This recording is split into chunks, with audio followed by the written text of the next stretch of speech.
Is your Acura TSX key fob not working? A dead battery is the most common culprit.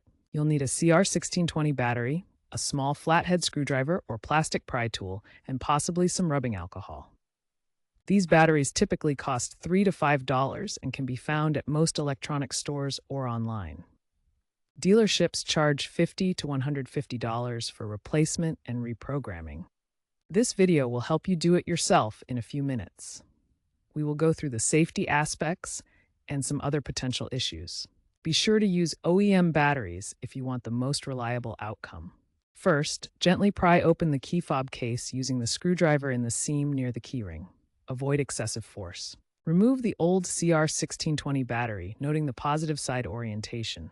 Clean any corrosion from the contacts with rubbing alcohol and a cotton swab. This prevents the remote not working issue.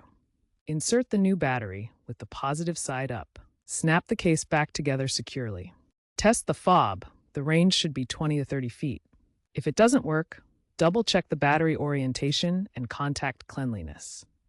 If problems persist, your key fob might need reprogramming by a professional, or the seal might be cracked, leading to internal corrosion and requiring more extensive repair. If you don't like the feel of the case after closing it, try opening it again to make sure all the components are aligned.